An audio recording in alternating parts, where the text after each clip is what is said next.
Good, good afternoon, everybody. My name's Kerry Duval. I am the Warrior Queen. And this afternoon, for Remembrance Day, we've got an actual war veteran with us. Welcome back, Guy. Good afternoon, everybody. My name's Kerry Duval. I am the Warrior Queen. And this afternoon, for Remembrance Day, we've got an actual war veteran with us. Welcome back, Guy. Good morning. Well, it's and good. This afternoon, for Remembrance Day, we've got an actual war veteran with us. Welcome back, Guy. Oh, we've lost him. We did have a war veteran, Guy Brilando, all the way from the USA.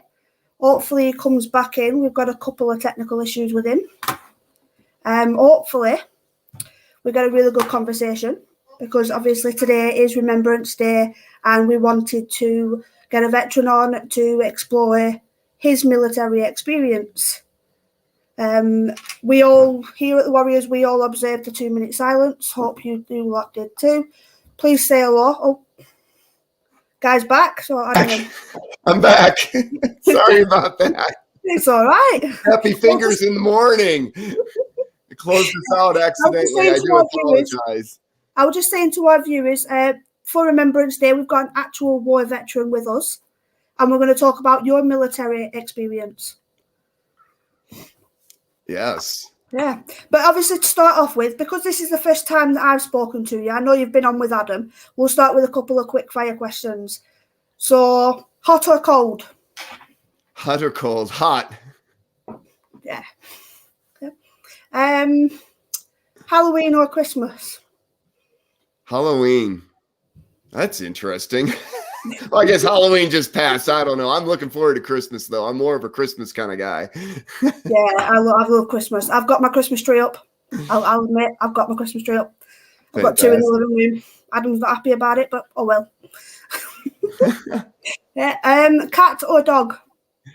A dog. And does pineapple belong on pizza? Yes, I love Hawaiian pizzas. Brilliant. Yeah.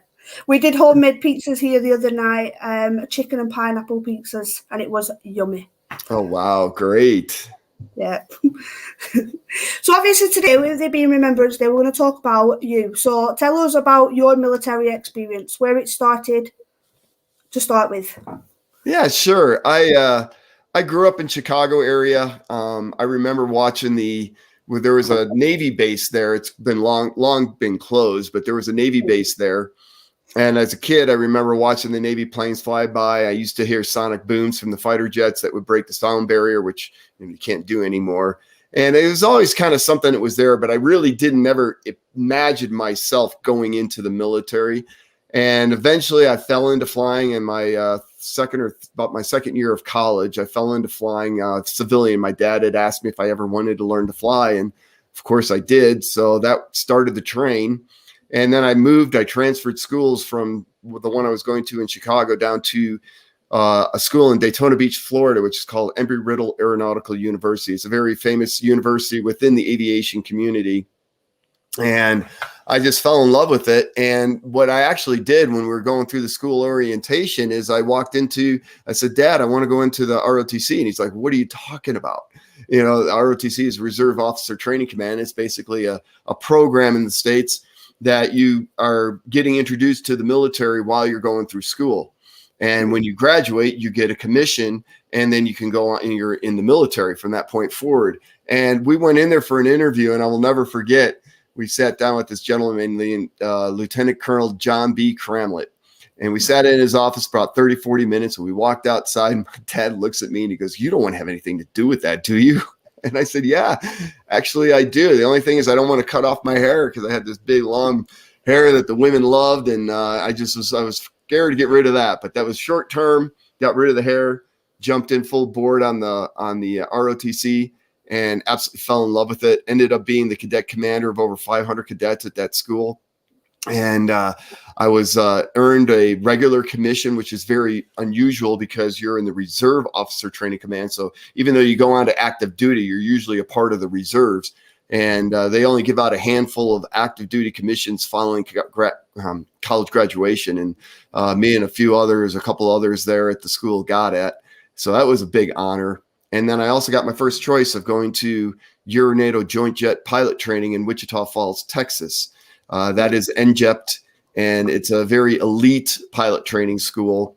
It has the top cadets from all the different Euro NATO countries that come there to be trained. So in my class, I had Brits, I had people from the Netherlands, Italy, the America as well. And I think there was one other country in there, but we just had a ball. It was a blast. So that's how I got into it.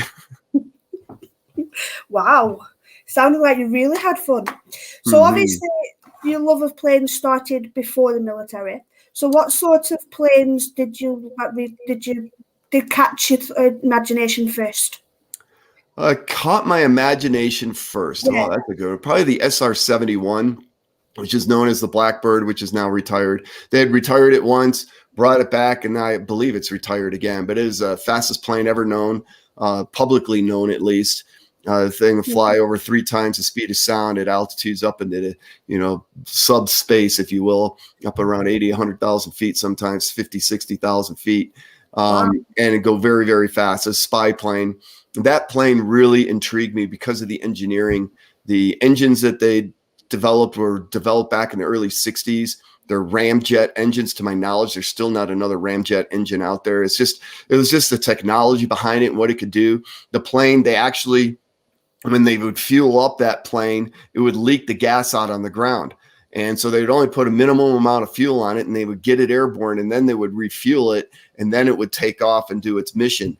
And the reason is because the friction of the air, even up at those high altitudes, was so great that the aircraft actually expanded, the metal expanded, and so that it would seal it off. And if they didn't allow for that expansion, the aircraft would basically break apart. So it's just that all the technology and engineering, when I started reading about it as a little kid, just fascinated me. Wow. No one's ever asked me that question before, Carrie. So thanks. One of the planes I like in the RAF is the RAF Typhoon. It's again, it breaks the sound barrier. It's really, really loud, really, really fast. My kids, being autistic, they hate it, but personally, I love it. Awesome. And one that my kids love is the Red Arrows. Which one? You've got the Red Arrows. Oh, yeah. The Red Arrows, yeah. Right, Red Arrows. You've got to. Yeah, exactly. Yeah, they love the fact that they can do the red, white, and blue flag in the sky. They love it. And obviously, all the acrobats, they do it at the local air shows.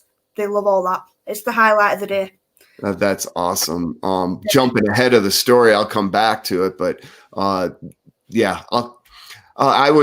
actually applied for the U.S. Thunderbirds, which is the demonstration team for the United States Air Force. And I eventually made it all the way through the finals. I actually made it onto the team, and then there was some politics that got involved, and I got removed from it. But that was my ultimate goal in the military, was to be able to do that. And I got that freaking close, and it got pulled away from me. But yeah, so that is really cool. Say again? Did you ever get to fly one? Yes. Yeah, I flew in one as a passenger with the Thunderbirds. It was part of the tryouts. Yeah. Wow. So, and what I did, so just to bring the story up to that point, what I did is at NJEPT, we fly at that time. Now it's changed a little bit, but at that time you had no idea what you were going to fly once you finished pilot training. That whole program's been shifted now, but at that time, everybody went through the whole program, and then in graduation night, you figured out, they told you what plane you're actually going to be flying. So I brought a couple props to help people understand. This is the plane we first started flying in the Air Force. This is called a T-37. It's been retired now. It's a twin engine jet. Wow. It's actually made by Cessna, and it's just a really graceful airplane to fly, but it's extremely hot. There's basically no air conditioning in there, and you're sitting there in Texas at 110-degree heat and on the ramp, and you just sweat in buckets, man. It was miserable. We flew that for about 6 months, and then we stepped up to the T-38. Now, this is still out there. I like to call it the pocket rocket. It's an amazing little airplane. This is supersonic, so this is the first time you get to go flying faster than the speed of sound, and that was a ball to fly. And then after that, we graduated pilot training, were awarded a plane, and then this is the plane that I was flying. This is the F-16. This is what the Thunderbirds fly today, and it's a single engine, single seat fighter, and it's probably the most prolific fighter ever created. It has evolved over the years. It was created in the late 60s, first flew in the early 70s, and still flying today 40 years later. So, or what, 50 years later. I mean, it's amazing what they've been able to do with this airplane to keep it flying and allow it to evolve as the different missions have evolved, as the warfare has evolved. The F-16 has been able to handle all that. So, wow. So how many years did you fly the F-16? I graduated in 88, excuse me. I started flying this in 88, and then I flew it all the way until over 19 years, and had basically 20 years is what I flew it for. And when I retired, I was amongst the top 100 all-time pilots as far as flying hours in it when I graduated. So it was a pretty neat distinction too. I had over 3,600 hours in it. Now that pales into comparison with what some people have done, because the plane's been flying for a lot longer, you know. So, yeah. So what's the favorite mission that you did in the F-16? Are you allowed to tell us that? Favorite mission, man, you try to narrow it down to one single mission. That would be pretty difficult to do. There's a whole bunch of memories popping up. Tell us a few. As long as you're allowed, of course. Well, one of them would be one of the biggest missions that I did is I was running a simulated attack against a U.S. carrier group, which is very dangerous in itself because you just don't attack American carrier groups. And this was in the Adriatic. We were stationed in Italy at the time, and took about 2-3 months of planning for this one, 2.5 hour mission. There's 3 months of planning that went into it, just to make sure everybody's on board with what we're about to do. We had 12 airplanes going out to attack the carrier group, and I'm leading the charge to this whole thing. And as we get near the actual point of attack, my plane started acting up. Start having some electrical issues going on. And I'm like, oh man, this is not good. But, I'm a fighter, I'm a warrior, I'm pressing on. And just as we get just before the actual beginning of the attack, the whole plane just starts going dark, which is not good at all. So I have to break off, and I take my wingman with me. And then number 3 of the lead 4 ship, they have to take over the rest of the attack. Meanwhile, me and my wingman, we start flying back. We're about 200 miles from the nearest coast, and we're headed back towards Italy, and we're trying to figure out what's going on with this airplane. And it's just not acting right at all. And in my mind, I had already had an ejection back in Korea several years earlier to this. And so, of course, I'm rethinking, am I going to have to punch out of this jet again in the Adriatic and get picked up out of the water? And that's not something I hadn't planned when I woke up that morning, right? And so we're going through all the procedures, trying to figure this out. And I'm thinking I've got an electrical fire going on inside my aircraft, because wire chafing is a known problem in the F-16. They've done amazing things to reduce the amount of incidences with it. But I knew that's what was going on. I'm running on backup power right now. Thankfully, my engine was still working.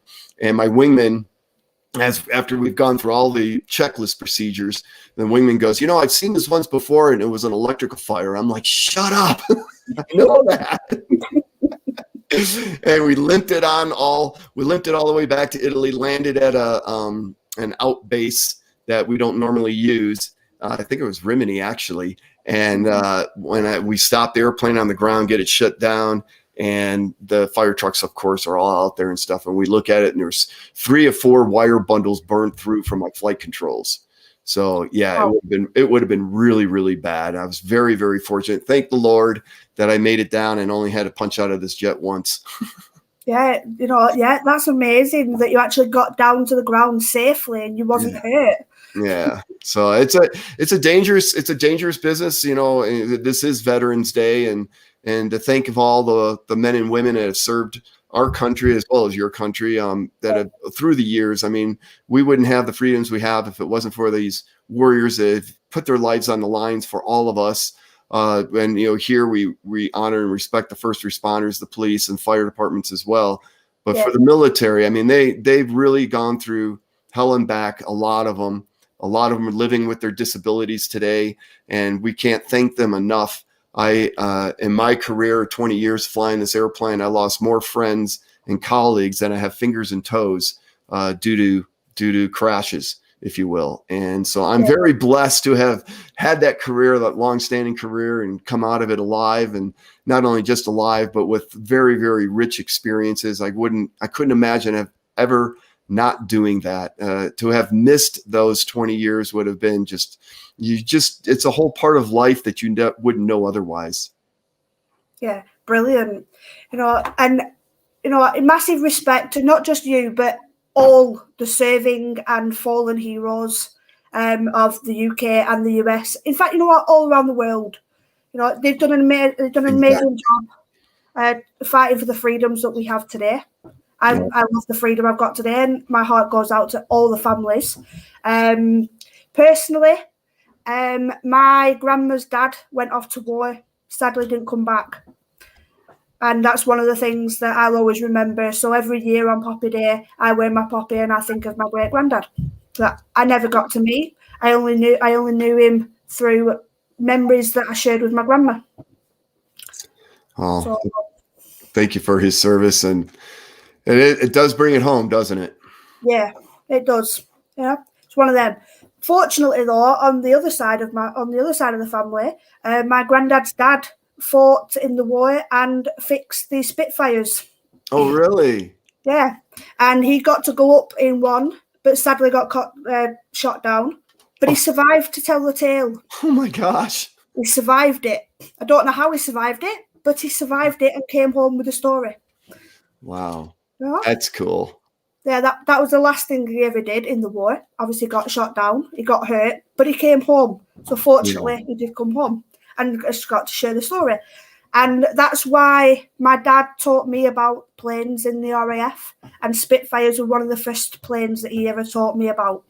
The Spitfire, what an iconic plane that is, for sure. Yeah, and obviously my dad always taught me about the Lancaster bombers as well. Mm-hmm. They were really good during the war, apparently. I don't know too much about the war. Yeah. Other than obviously thousands died. Yeah. Oh. Tell us about where you were stationed around the world. You've already mentioned Italy. Is there anywhere else that you've been? Yeah, great. I finished pilot training. Then I went to MacDill back in Florida. I was there for about a year, or 6, 7, 8 months for training there to learn how to fly the F-16. And then I volunteered to go to a remote assignment in Korea, the base called Kunsan Air Base. And that was a 1-year remote. I actually extended 6 months because I was enjoying it so much. And so I spent 1.5 years in Korea. That's where my ejection was. And then from there, I went to Germany. So I stayed overseas. I was in Germany for 3.5 years. I married my wife there. I met her the second week I was in country, and we were married 6 months later to the date. And that was 30 years ago. So that worked out very well for us. And then from Germany, we went to Italy, and we were there for about 3.25 years. And that was probably my favorite assignment of them all. We worked very, very hard. When we transferred the squadron from Germany down to Italy, we didn't have any facilities. Bosnia War was already going. We had already been flying missions from Germany into Bosnia. And they just, the powers of be said, you know what, this is ridiculous. Let's just close down Ramstein and move the squadrons down to Italy, to Aviano Air Base, Italy, which is where we were at.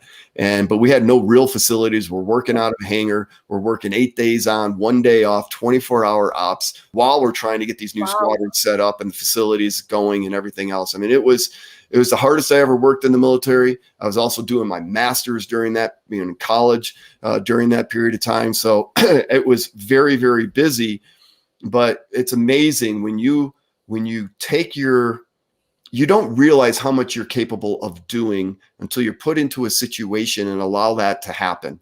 And that's basically what happened. If we stop to think that, oh my God, all this stuff we're doing, you would become overwhelmed. But when you're in the moment and you're just doing it, and then you reflect back on it, you're like, how in the world did I do all that? And but we did. And we actually had a great time doing it. We were very inspired. We knew we were serving a higher cause, because as we would fly over Bosnia and you would just see the destruction that was happening to this country. I mean, it all started out around Sarajevo, and all these red roofs, the tiled roofs were blackened from all the battles going on down there. In Sarajevo, if you know anything about that country, that's the center hub. And then there's like spokes of wheels that transfer out to there to all these other different villages.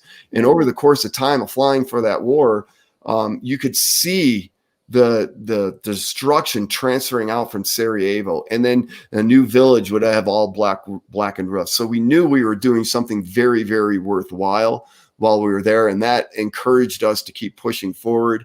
And thankfully that war eventually ended. And of course, Kosovo kicked up soon right after that. But at least the Bosnian war ended. And I've met some people. It's amazing. Even here skiing, I met somebody. But in the courses afterwards, I've met people that were kids growing up in that war that are now adults, and have sit down and hear conversations from them from their perspective. It's just really, really interesting. Wow. So obviously you mentioned the Bosnian War. So obviously you were in that. Did you get any medals from doing that? Oh yeah, I don't plenty. Oh, I don't know, all kinds of different air medals, and I don't remember their names. I missed out on Desert Storm, which was obviously the big war for our age. I missed out on that war. I was just moved over to Germany, and we had a nuke roll there at Ramstein Air Base, which was all classified at that time. But we were the squadron that had the nukes, and the F-16 is nuke capable, and so they did not want us leaving that, because who knew what was going to happen to the world, right? So they wanted that defense still there at within the European countries, and so we didn't get to go play in the Desert Storm War, if you will.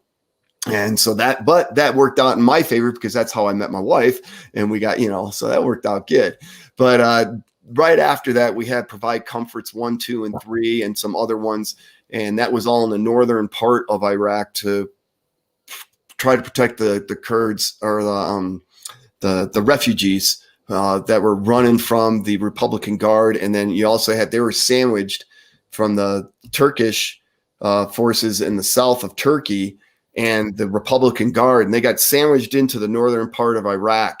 And so we were a peacekeeping force, if you will, to protect these Republican Guards and these Turkish from decimating the rest of these Kurds. And so that was a very, very interesting time. We got a lot of awards from that as well, peacekeeping forces. But one of the things that was really funny that happened there is on one mission, this was one of them I was thinking of when you asked me that question earlier, Carrie, is that I was out with Gordo, and it's just the two of us, and it was daylight when we started, and it was nighttime when we finished. So we were flying during twilight. And at that time, there hadn't been any issues between us and the Republican Guard on the ground. And so we were flying very low. We would fly right over the Republican Guard and stuff. And I mean, they would be waving at us. We'd be waving back at them, our enemy. I mean, it was just really bizarre times. And one of our missions was to create noise. We wanted to let the Republican Guard know that we were there, that our presence was there. You better stay in line, or you're going to get bombed. And, but anyhow, on this one mission with Gordo, we're out there flying, and then we're going down. We're probably about 5,000 feet or so, which is in the heart of what's called the AAA, air-to-air artillery, AAA envelope. But we didn't care because they weren't firing. Well, all of a sudden, we're flying along, and Gordo's like, "Hey, look at all those pretty red lights." I'm like, "Gordo, those ain't lights. Those are bullets." I mean, they were firing at us, right? And so we immediately get up to an altitude, fly away from that at an altitude that's outside of their envelope, that the bullets would, die out before they hit us.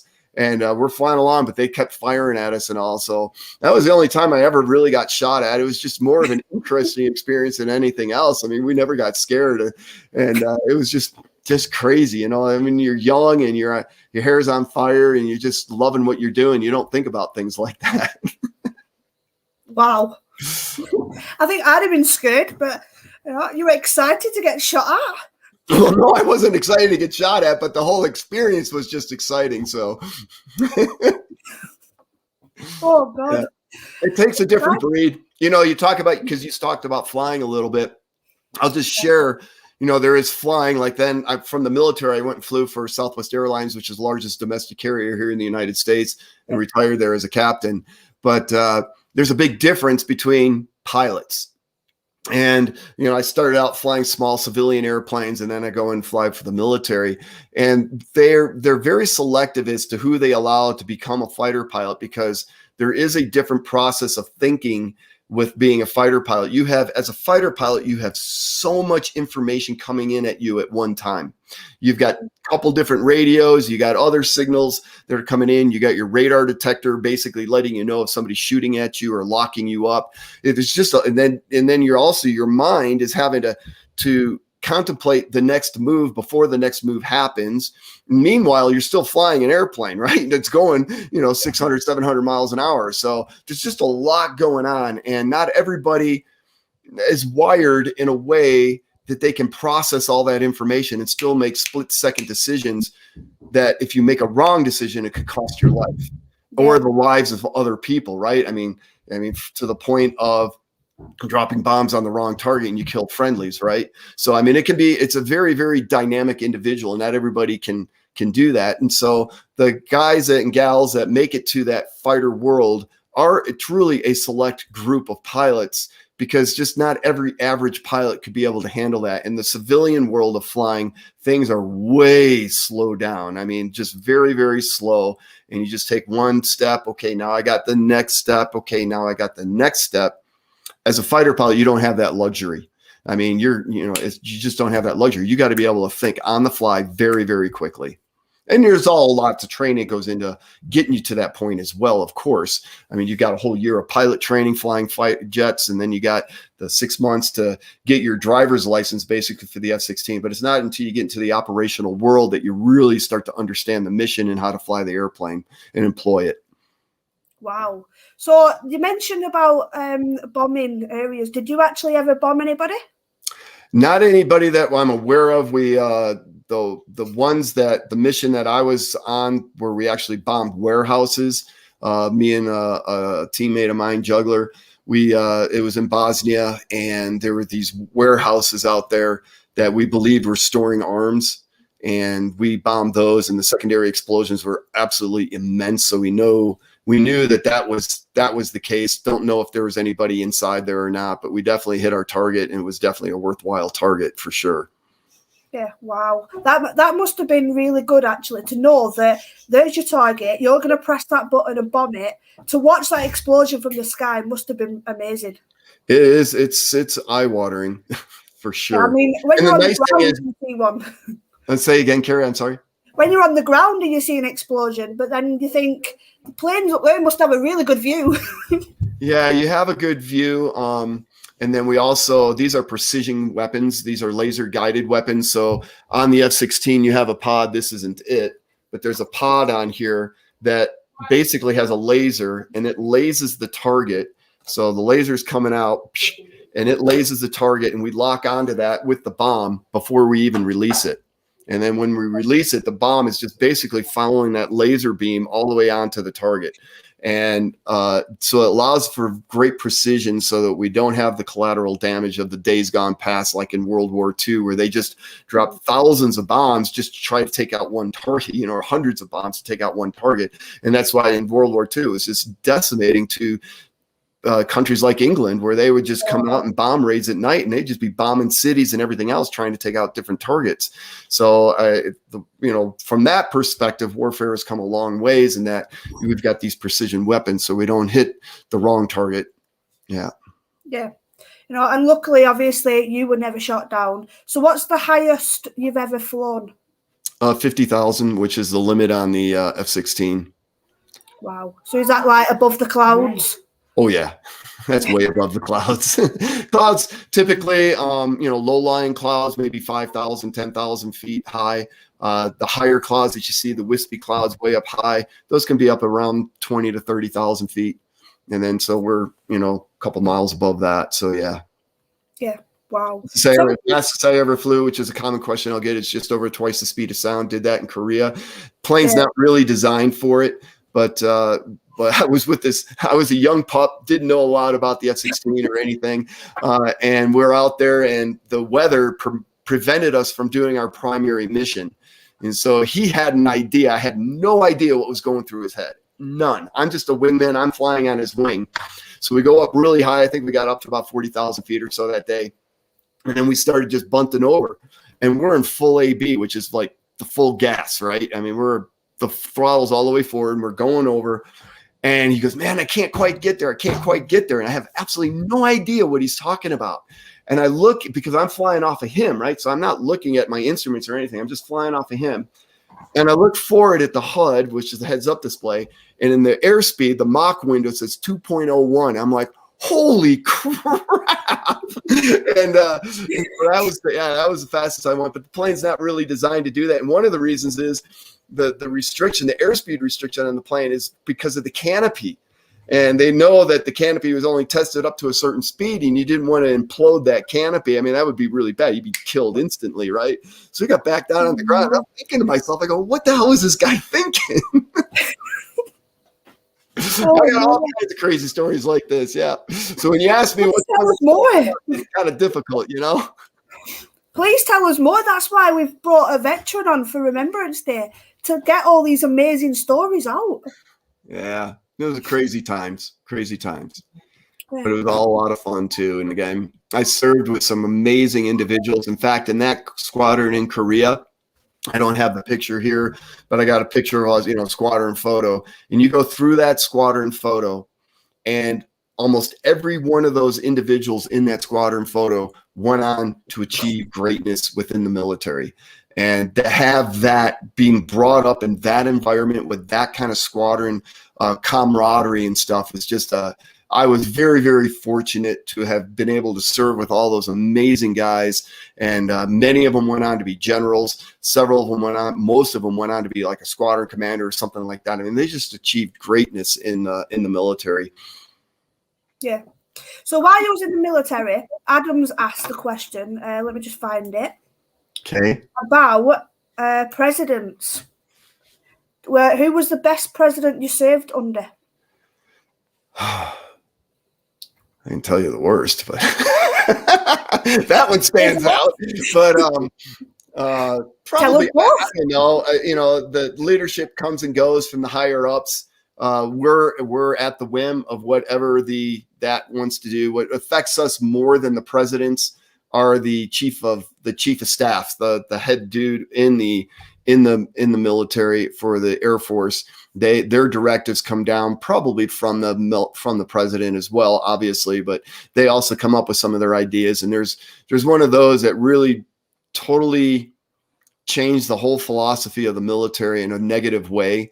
And I won't say his name, but anybody that was served in the military during the time I did knows exactly who I'm talking about. And he just completely decimated the morale, the camaraderie, everything within the military. And he thought he was doing a good thing, and he wasn't. And that's one of the things about leadership that I will share is that it's very easy, whether a president or a chief of staff or even the leader of your own family, all the way down, let's go all the way down to the narrowest thing, that you can get blinders and you can begin to think that your way is the right way without really opening up those blinders and seeing the bigger picture.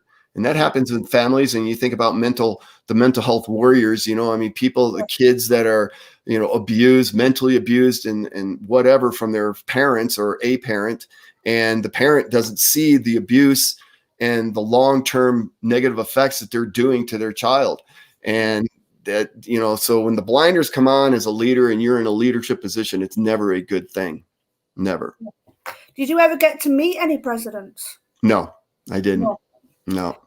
I got a lot of friends that flew Air Force One, and then when I was in Southwest Airlines, you cycle through a lot more different people and you meet a lot of people, and I met a lot through that as well. But and you'd hear some pretty interesting stories from them too about the different presidents and their behaviors and the ones they liked, the ones they didn't, type of thing. Yeah. So what's one of the favorite stories that you've heard from anybody that's been involved with a president? I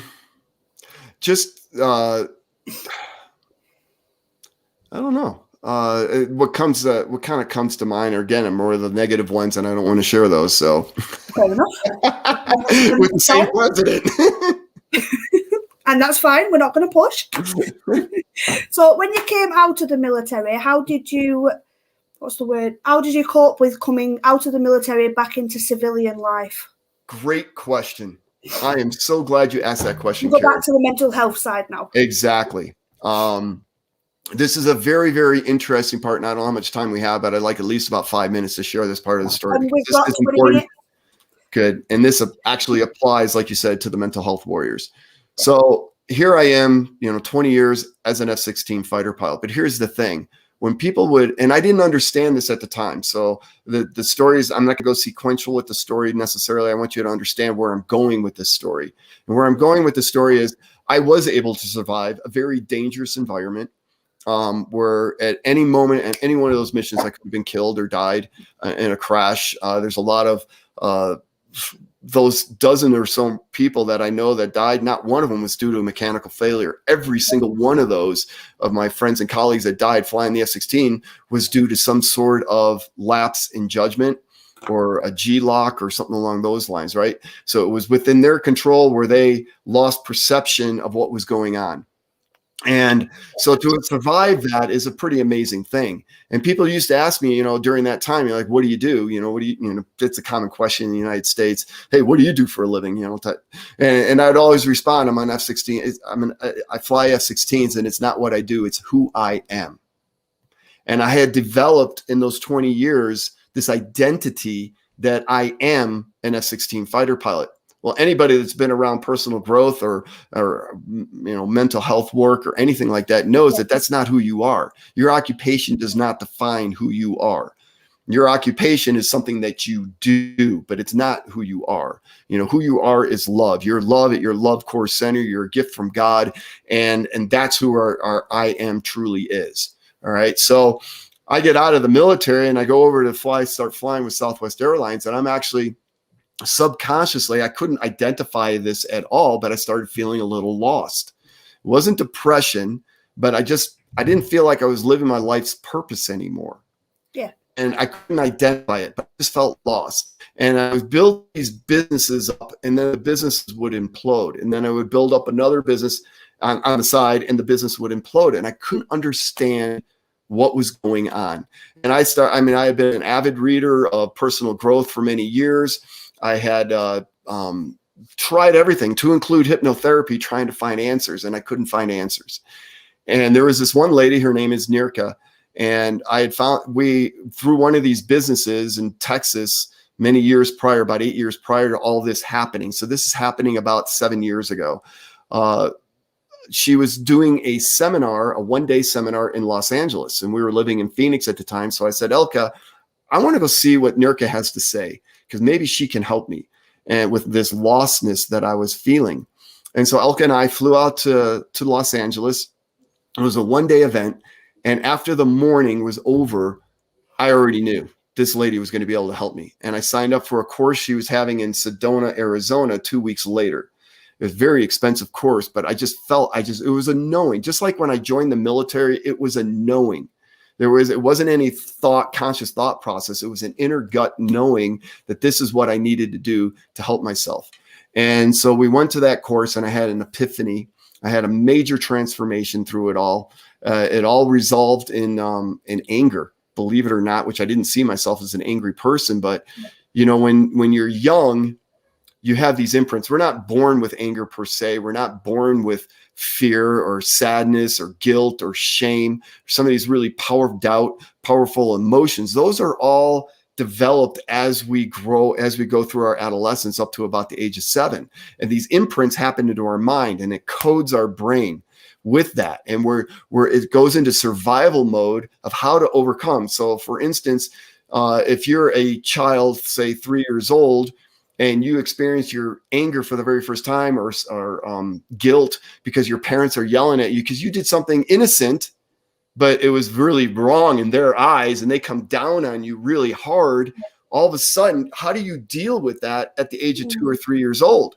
And so your subconscious mind starts building a defense mechanism around that. And that starts creating your personality.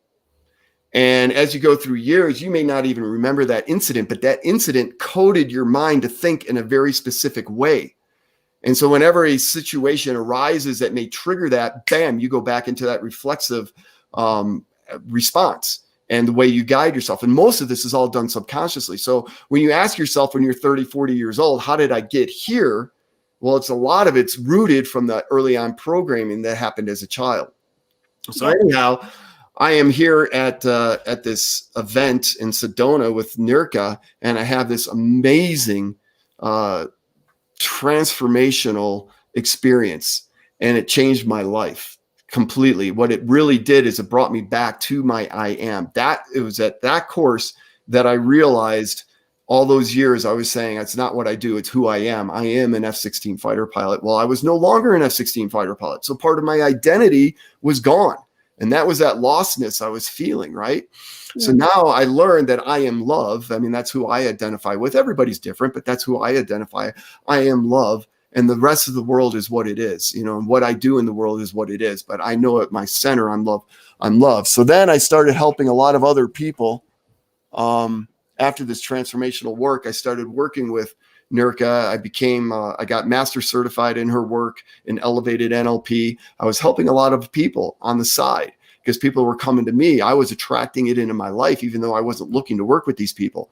And I was having such great success working with these people in this area that I decided to write a book about it. And that's called Discovering Your Authentic Truth. It's an Amazon bestseller. It's been out for about 4 or 5 years now. 4 years, 5 years, I don't know. But it's done very, very well. And it's really helped a lot of people change their lives just from reading this book, not even doing the quote unquote work with them, but it just really changes their lives because it opens their mind that it's not their fault. You know, they're not the reason why they're in necessarily that early on programming wasn't their fault. And they arrived where they are because of where they are. And today is a new day. And so let's move forward from this point forward. What can we do to help break the spell and those shackles that have held you down and allow you to open up that vision and achieve everything in life that you want to achieve and live a joyful, happy life? Yeah. Wow. You know what? One thing that we haven't touched on, and obviously we do have to touch on this because it is Remembrance Day and it's about veterans and all the stories, all the amazing stories, shall I add, that veterans have. But then no one talks about the mental health of the people who get left behind.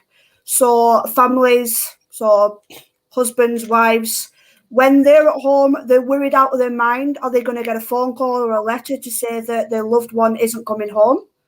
So obviously we just want to highlight that. So how was your wife's mental health when you was out having all these adventures, flying of planes, getting shot at and being excited about it? What was your wife like at home? You know, that's a great question, Carrie. And when we lived in Italy and we're going to war, I mean, we, you know, kiss our wives, good morning, and we go off to war and then come home and have dinner. And it was the first time in American history that had ever happened. And it was a really bizarre situation. I mean, the husbands had, at that time, we had no female fighter pilots. And the husbands, you know, they had kids and their wives and they're leaving. My wife and I didn't have kids. But my wife, it was like a compartmentalization, I guess would be the answer. She never really even thought about it. You know, she wouldn't allow herself to go there and start going, oh my God, what about this? What about that? Now, some of the wives did, of course. And it was a challenge for them, but the wives had their own community and they had their own support structure to help them out through that. But obviously, when you're in this dangerous environment, we've had Troy Gilbert comes to mind, a tragic accident that happened with him while we were there in Italy, and left his wife and I can't remember, I think it's like 4 kids behind. And I mean, it was tragic, right? And there's a lot of others, obviously, throughout the military where the spouses have been left behind. And it is difficult. It's a difficult navigation to be able to, go back to who I am. I am a spouse of this military person. This is my life, right? I am married to this person. That's who I am. And then all of a sudden that partner's gone. And now who am I? And that whole identity crisis it reels its head as well. So yeah, it is a big issue. And I know in the Air Force, we did a pretty good job of taking care of our own. I don't know how, I can't speak for the other branches, but I know in the Air Force, we did a really good job in trying to be there in complete support for the lost spouse as much as we could. And, Yeah. but it's tough. Yeah, I was actually going to come on to that. Is there any mental health support within the military? There is. I think across the board now as well. Yeah. Didn't used to always be there, but it is pretty much there now. Yeah, I suppose it would have to be, because obviously you get these, like yourself, when you come out of the military, you're not that person anymore. You're now obviously transition into civilian life, and it's not always plain sailing. It can be difficult. Yes. Yeah. And a lot of people have this identity crisis issue for sure. I mean, and you got the PTSD on top of it, right? I mean, not only do you have the incident that happened that created the PTSD, especially for the ground forces, and now you come out of the military, now you've lost that identity, you've lost that support structure, you've lost your comrades, or that camaraderie, if you will, and you're all of a sudden isolated, right? And the person's really lost who they are. So that's a big part of it as well. And that's, again, one of the reasons why this type of work, and that I talk about in this book can maybe really help some people. Yeah. You know what? And that's amazing. You've been a brilliant guest. I loved all the stories. Thank you. Yeah. Love being on. I appreciate you guys reaching out and asking me to be a guest here on Veterans Day and to share a little bit of my stories. So I appreciate it very much. And I've loved the stories. I know we've had a couple of comments. Amazing stories. Love the stories. So we're not the only ones. And I'm going to share this everywhere. I'm actually going to tag my dad in a post and say, Dad, listen to this one. Great. You'll love it. All right, Dad. Woo-hoo! Yep. Yeah. He likes his Spitfires and Lancaster bombers, but I'm sure he's going to love hearing about the F-16s in America. Awesome. Yeah. Great. So thank you again for coming on. I want to say a massive respect to all the heroes and veterans around the world here on Remembrance Day. And tonight, Adam is on, where's the comment gone? With a suicide survivor called Michelle, I don't know how to pronounce her last name, but he's on at 7:00 tonight, so please join in for that. Once again, thank you, Guy, for coming on. Been amazing. Thank you. Yeah, and see you later. All right. Have a blessed day. Bye-bye. Bye.